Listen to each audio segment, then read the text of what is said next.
This module provides a hands-on demonstration for performing design vehicle swept path checks. Refer to Part 1 of this module for additional overview information related to design vehicle considerations. In this demonstration, we will be applying the AutoTurn software to run design vehicle checks through this partial two-lane roundabout. This includes single-lane entries and exits north-south and two-lane entries and exits east-west. When applying the AutoTurn software, there's a variety of different features and functions and capabilities that it provides. This is not intended to be a comprehensive overview of how to utilize all of these tools within AutoTurn. Rather, we're going to focus on a couple of specific elements to be able to check our design and verify that it adequately accommodates our combinations of design vehicles for each of the particular turning movements. We'll be primarily looking at this from a 2D perspective from this demonstration as well. When running these design vehicle checks, there's a couple different ways these checks can be performed. There's the generate arc path feature, which is a pretty common one. There's a manually steering a path feature. There's also an adaptive simulation. This uses spline curves or other line strings to be able to run a simulation over and through the roundabout.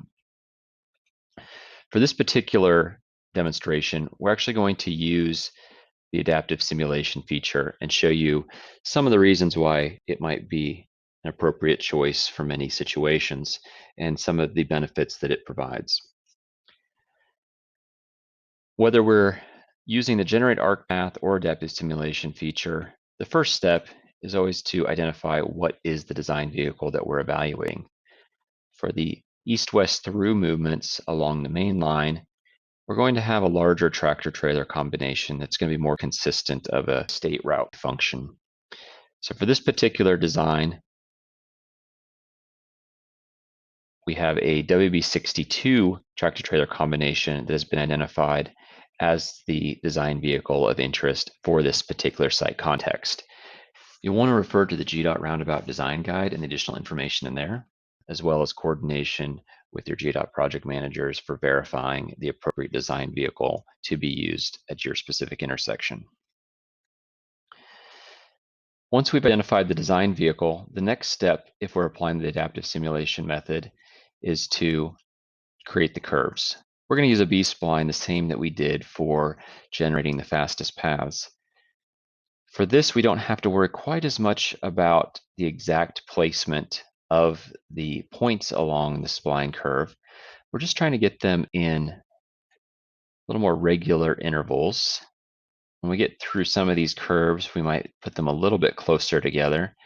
But we want enough points that we have control over the path to match up with the geometry. We want them far enough apart that we're getting a nice, smooth path without a bunch of kinks in it. If you start getting these points too close together like this, then you end up with it being very difficult to manipulate the path, and you end up with a lot of kinks in it. So I'm going to delete those out. Once the path is laid in here, you can then come back and refine it further. So you'll notice I went through and dropped those points fairly quickly. I didn't use offsets. I wasn't being super precise. And that's because you can come back and refine the path later with the spline curve. That's one of the benefits of this methodology. The next step is to click the adaptive simulation button, and then you want to click at a point at the beginning of the path. That's very important. If you click at the end of the path, it'll run the truck the wrong way through. So we'll click this through. Okay.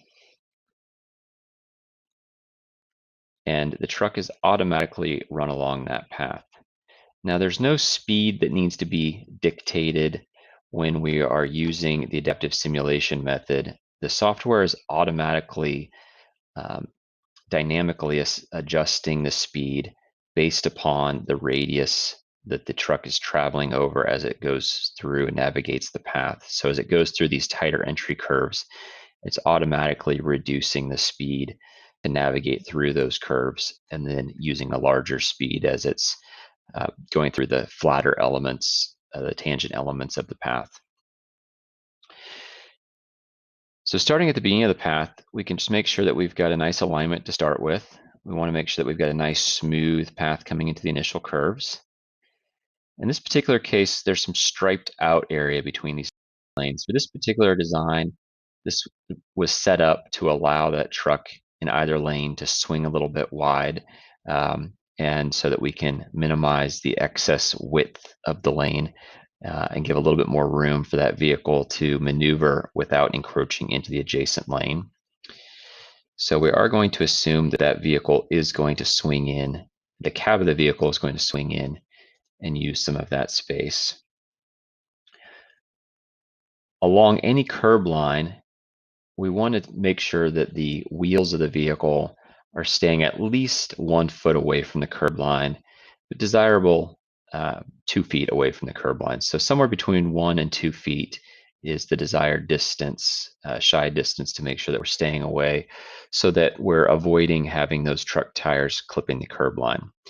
And that really helps us to account for if a vehicle takes a slightly different path. If a truck decides not to swing quite as wide into that gore stripe area, we still have a good foot away from that curb line there.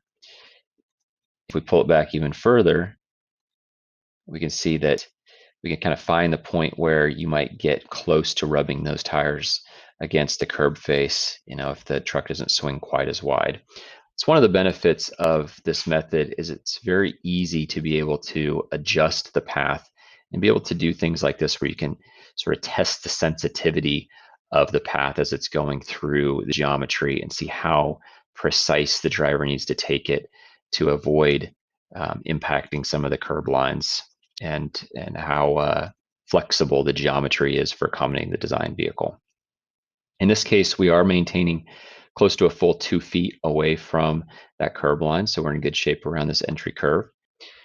As we exit the roundabout, we're going to want to make sure that the rear tires are not impacting the outside curb line, and here they're not. We have a nice flat exit that's generating a nice smooth path going out. Here we're getting a little close to the lane line. We'll go ahead and center the vehicle a little bit more.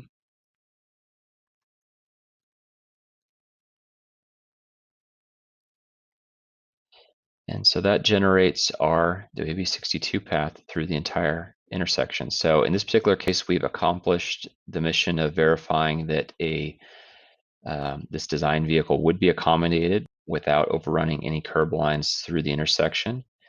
We do have some encroachment into the adjacent lane here, which for this particular truck case would be expected. It wasn't designed for the vehicle to stay in its lane through the circulatory roadway. It was expected to encroach slightly. But one of the things that we wanted to consider is this leaving enough space adjacent to the truck for another vehicle side by side? And we can quickly be able to look at that as well. We can measure the distance. And so we have about 11 feet. Actually, we have a little bit more than that. But at least 11 feet between the curb line and the edge of the vehicle envelope as it's traveling through. And we have a little bit more room here as well. We're about a foot away from the lane line and then a full 2 feet further to the curb face. We actually move this over a little bit further and use more of the travel lane.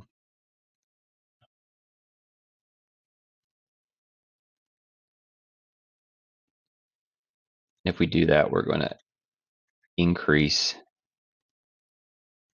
that distance. So we're about 11.5 feet. So almost a full lane width adjacent, even though there's some encroachment, we have almost a full lane width adjacent to this vehicle. If we apply a passenger car path that we had pre-drawn for this exercise, you can see that we still have several feet between the swept path of the truck and that of a passenger vehicle that would allow for side-by-side accommodation all the way through the intersection for this particular case. One of the benefits of using the B-spline method is that it's fairly easy to be able to copy the B-spline to a different level and be able to run alternate design vehicles. Or say that design vehicle assumptions change through the course of the project and you need to update them. then it's fairly easy to just delete those along and rerun another design vehicle along the same B-spline. To delete a path, you would come in and use the tool that says delete last section, and you would just click anywhere on the path, not the B-spline, on the actual truck simulation. You also need to make sure that you delete the vehicle that is the beginning of the path, or else it will try to run whenever you manipulate the B-spline. The next thing you do is go back into vehicles. We're going to select an alternate vehicle. Let's look at running a bus 40. I want to check to see if we run this bus 40, if it'll be accommodated through the entry without needing to use that extra width that's striped out between lanes. So if I place the adaptive simulation on my same B-spline, I can then come in and just do some minor adjustments to this entry.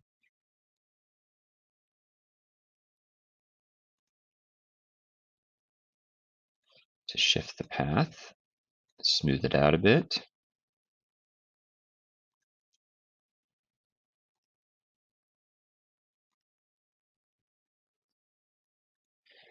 Take you a little bit of iteration to be able to get it where you want it, but I'll make a couple quick adjustments here. All right. So within very quick order, we were able to utilize that same path that we had previously developed. We didn't need to touch any of the rest of the path. We were able to verify that this bus can stay within lane all the way through the entry, stays off of any of this excess striping, maintains 2 feet to the curb face, and then is accommodated all the way through the rest of the roundabout, no encroachment into the adjacent lane. So at this point, we verified that our smaller vehicles, design vehicles, and this would include a bus 40, SU 40, fire truck type vehicles, would be able to make it through. All of those use about the same wheelbase. We know that a 62 would need to swing a little bit wider. We might want to test, say, a WB50 or other combination just to check to see how that's accommodated, but we know that it'll be accommodated. It's just a matter of will it need to use some of this extra width or not, would be the only question if there was an interest in understanding those particular characteristics. Once we have completed that path, we can then turn our attention to looking at the inside path. So again, we're being accommodated by the geometry here. This extra width through the entry does allow the truck trailer to be able to track over. If we want to look at how the vehicle is navigating through, you can actually add additional vehicles to the path if you so desire. And you click on the little card that says a plus, and you can then click somewhere along the vehicle path. And that allows you to manually run a vehicle through. So you can actually use that to see how that vehicle is tracking. And you can see the trailer and rear wheels more in real time to see how that is functioning. But basically, it's just tracking over that striped out area as it's coming through. And as it's getting into the center of the intersection, those rear wheels are tracking up. One pair of the rear wheels are tracking up onto the truck apron as it travels around the central island. So that's kind of a fun tool. You can just click and place it anywhere. In this case, I had automatically set up in my settings, or excuse me, in properties to place trucks at various intervals. So I didn't need to add them manually in this case. So that covers the through paths. You would do the exact same process for the side streets. In this case, we were using a WB50 design vehicle through minor streets. Given the context of these is more residential, there was no expectation of a larger tractor trailer combination going through, but wanted to make sure there was enough room to get moving trucks or other construction equipment coming in if there's a house being built or renovated, those types of things that you could bring in a trailer that's carrying a piece of equipment, for instance. The next thing we're going to cover is looking at lefts and right turns. We start out with right turn considerations. Turn off that. The first thing we can do is look at this same approach that we've been looking at previously. I'm going to change our design vehicle to our WB50. And the WB50 is actually a vehicle combination that's no longer in the AASHTO Green Book, and so you have to go back to the 2004 edition Green Book, and it is a option under that menu. So once we have that selected, we'll go ahead back to our curve by points, and we can place our spline curve. We're going to stay in the outside lane, because that's the designated lane for a truck to be, or any vehicle to be turning from the main line to the side street. And we're just going to kind of place it in there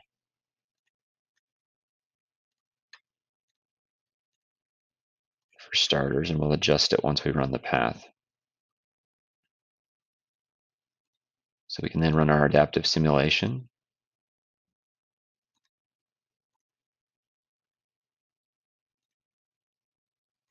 And make our adjustments as needed.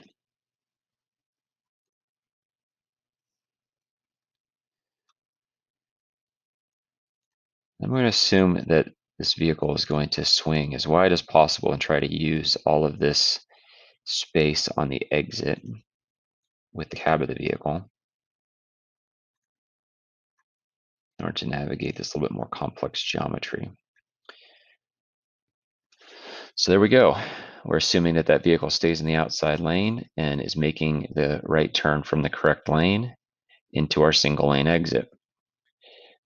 If we place a vehicle along that path and run it along, we can see that they sort of start more in the center of the lane and swing wide and try to use that excess width that's striped out. And that makes sure that they're clearing at least 2 feet around all points along the curb line. And then that cab swings out and sort of puts its tires right along that painted edge line on the downstream exit. That gives plenty of room. You know, if they use that as a guide, that still gives plenty of room for the rear wheels of the trailer to track around with plenty of buffer to the curb face. And then the vehicle swings back and navigates through that exit curvature. It still maintains at least a foot or more to all the curb faces as it goes through. So we've verified that we can make the right turn from the main line. Let's look at a right turn from the minor street here. We've got a little tighter geometry in this particular case, because we have curbs on both sides with a single lane. Oops. So again, we'll lay our B-spline in.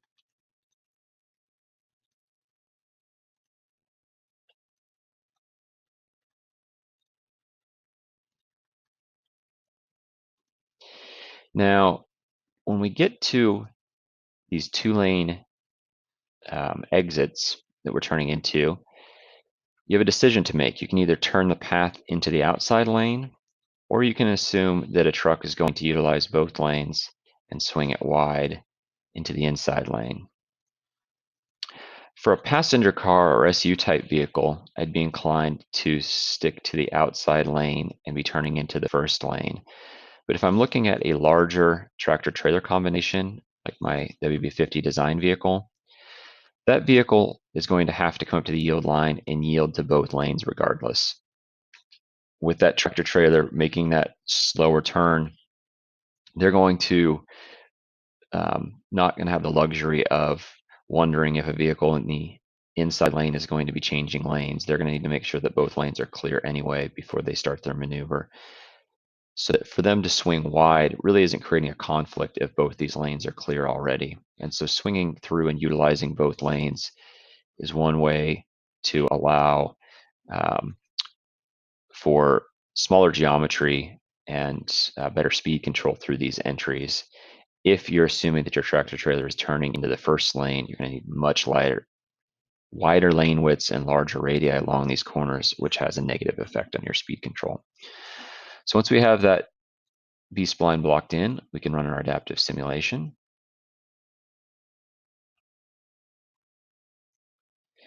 And go through and make our refinements to see how well we're fitting.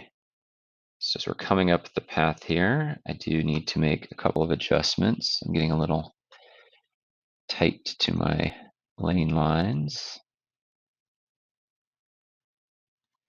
And I know they're a little bit hard to see, but there's some little blue handles that I'm looking for, like this one, and grabbing and adjusting the path.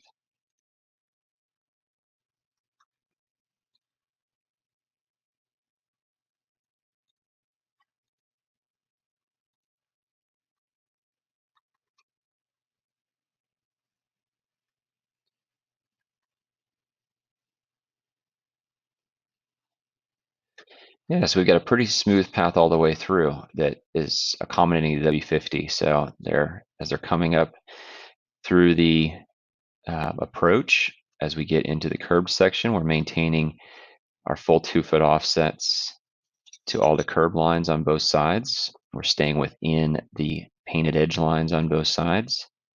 As we're getting up through the entry curve, we're still maintaining the positioning in between the two edge lines. And then as we swing wide, we're able to have just a nice smooth curve that the truck is able to take into the exit. So we're being accommodated there as well. For this particular design, the W50 was accommodated, but what happens if we had a larger design vehicle that needed to be accommodated here, say a W62? It's going to have a wider swept path. This is already pretty tight. It's fitting. It's maintaining 2 feet, so it's being accommodated. There's not a lot of room here for accommodating a larger tractor-trailer combination. In order to modify the design to be able to allow for wider vehicles, one suggestion could be to come in and carve off the inside edge along the splitter island. This particular design has a wide splitter island with ample channelization, and so you actually have some flexibility here for this particular design to carve in, which would still maintain channelization, still guide drivers in the correct direction, but would give a little bit more width here without impacting speed control. If you cut into the outside curb line, you're impacting speed control and allowing faster speeds. Another consideration is note that we don't drive the cab of the vehicle up over any islands or up over any curbs as we're navigating through. We sometimes see that, especially at single lane roundabouts that have tighter geometry, that people will drive the cab of the vehicle up over the truck apron as they're making the right turn. We don't have that situation here because we have a larger 2-lane roundabout with lots of channelization. But that's just an assumption that I typically make is I will assume that the driver of a truck will keep the cab of the vehicle within the curb lines, will avoid driving up over any of the islands or aprons. And then if they just follow the curb lines with the cab, we can be able to see what the rear wheels of the trailer do and whether they track over any of the curb lines as they navigate through. So a couple of just tips and suggestions, I guess, for assumptions as you're building these paths through the intersections and where you get to pinch points, maybe how to tackle those. So next we're going to move on to looking at left turn paths.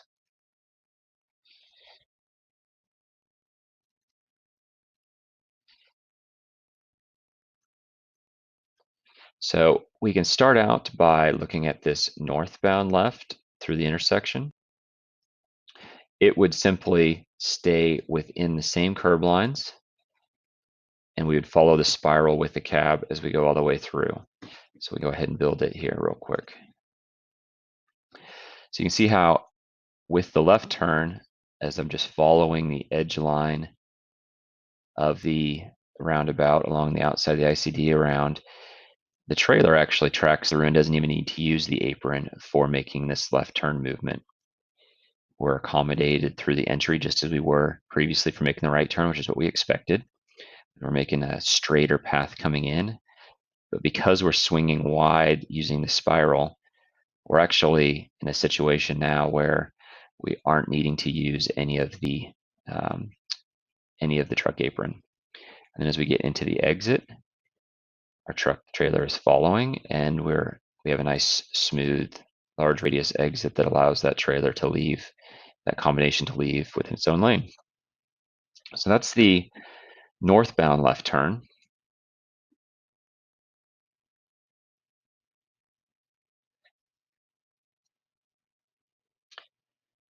For the east-west left turn, I've already developed that path prior to starting the demonstration here. So we can simply turn that one on, and we can share with you what that looks like.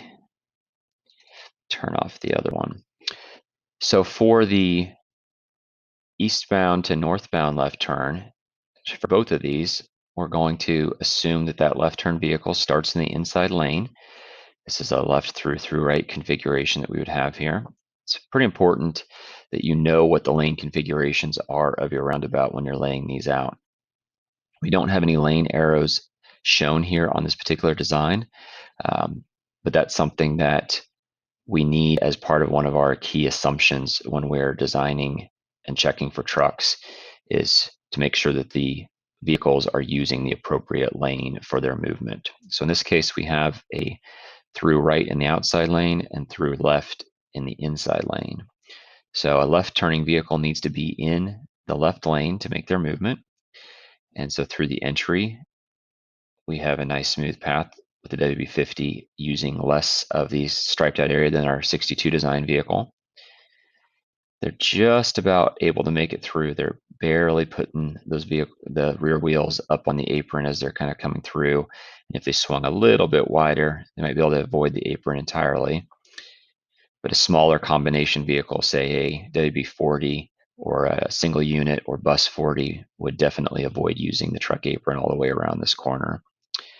And as we get to the exit, we've got plenty of shy distance from any of our curb lines, and we're able to continue through the path without impacting any curb lines throughout the entire path.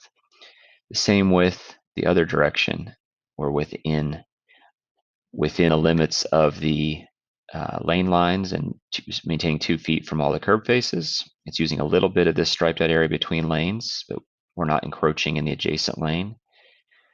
Utilizing the width of the circulatory roadway, we're barely encroaching in on the truck apron with those rear wheels there. So we've got a set of wheels that are kind of going up onto the edge of the truck apron. And then as the vehicle's coming around, we actually probably could look at making some further adjustments here that might allow it to stay off of this portion. But you're still able to see how the vehicle that's coming around through the path is accommodated within the curb faces. And then we can be able to go in and drop some additional vehicles at any paths along there if we so choose. This one wasn't set up to automatically drop the vehicles along the path. So if you don't have that feature set up, you can be able to go in and add them yourself using, again, the place vehicle feature. You can also delete a vehicle if you don't like the point that you placed it, and you got to make sure that you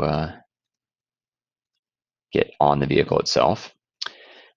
But that's how you can add and delete vehicles through the intersection.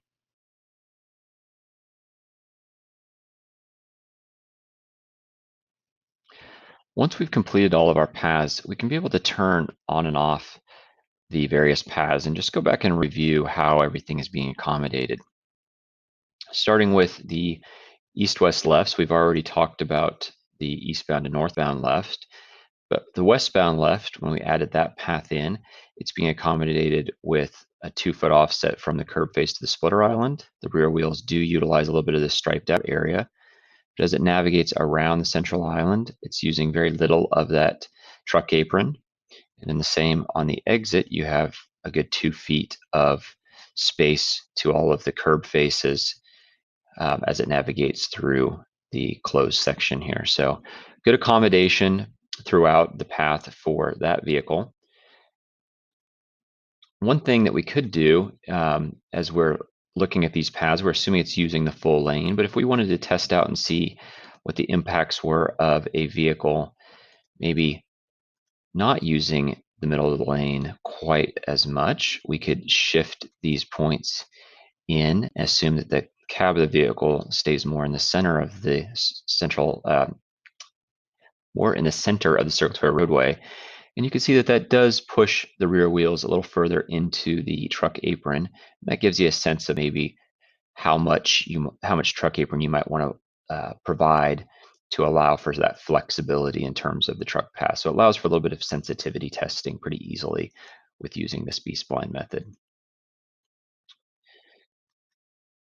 So if we turn off our left turns, the other thing that we want to look at with these single lane portions was smaller vehicles, particularly looking at school buses or bus 40 type vehicles. And so we ran these uh, prior to conducting the demonstration just to make it a little bit quicker. And what we found is that the bus 40 vehicle does um, make it through the entries without needing to utilize any of the additional striped out areas. And then around the central island, it's accommodated within the circulatory roadway within the lane without encroaching on any of the truck aprons, which is what we want to see. We want to make sure that school buses or other bus vehicles aren't bumping up onto the apron and jostling passengers around. But this also means that any um, any single unit vehicles, fire trucks, or smaller passenger vehicle combinations would also be accommodated within the circulatory roadway without needing to use the truck apron as well, any of the smaller vehicles. If we look at our WB62s in the opposite direction, we see that they're accommodated in a very similar manner to the other direction that we looked at. And then in the outside lane, the WB62 would need to drive the cab up over that striped out area in between lanes and swing wide through the entry. But if they do so, they are able to stay at least 2 feet away from any curb faces through both entries. Within the circulatory roadway, they would encroach into the adjacent lane by a couple of feet, but still leaving a good 11 to 12 feet between the curb face of the central island and the edge of the tractor trailer in case there's another vehicle that needs to coexist beside them. So it does allow for side-by-side accommodation of vehicles from the outside lane.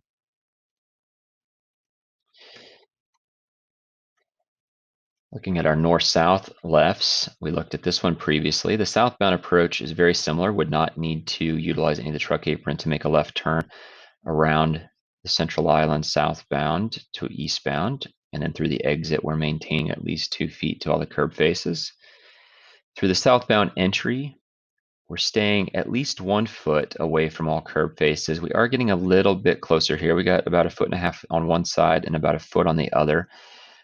Given that this is expected to be low truck traffic, this tractor trailer combinations would be a relatively rare event, moving vehicle or that type of event, then this is probably adequate in terms of accommodations. If we were expecting more frequent tractor trailer traffic through here, a minor adjustment could be made, perhaps to carve a little bit off of this splitter island just to give a little bit more flexibility without impacting speed control. North-south throughs are basically identical as the lefts. You end up with essentially the same accommodation, but well accommodated through the entire path and maintaining 1 to 2 foot of separation to all curb faces in both directions. And the right turns, the exact same story. So exact same pinch point here through the entry. Here we have the WB50 design vehicle and would need to swing a little bit wide using some of that extra space as it navigates around this corner. But once it does so, it's adequately accommodated with our 1 to 2 foot of buffer distance to all the curb faces in both directions. So for all of our movements, we found that the design vehicle combinations for the context of this site are adequately accommodated. We can turn on all of the different combinations to sort of review where those vehicles are at and just verify that indeed we aren't getting into any of the curb lines on any movements. But that also allows us to revisit the truck apron size around the central island. You'll note that we have a couple of spots here where the truck aprons are being used on the north and south side, but in general, these east and west sides, there's almost no need for any apron there.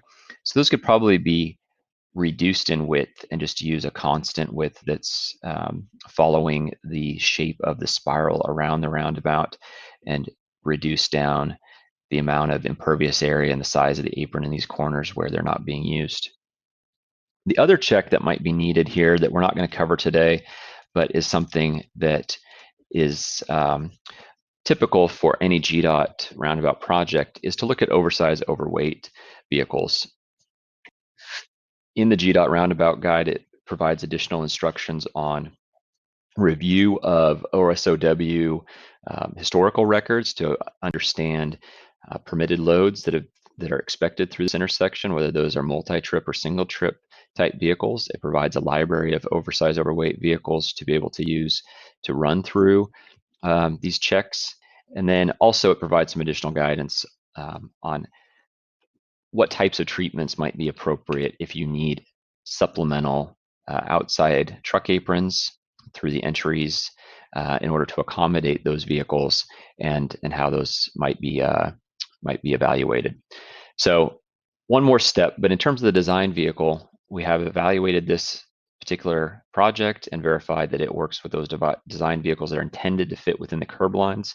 So any OSOW vehicles that would be evaluated beyond this would be considered check vehicles that you would need to make sure to get through, but you might add additional accommodations like outside aprons to accommodate those rather than moving the curb lines to allow those vehicles to fit.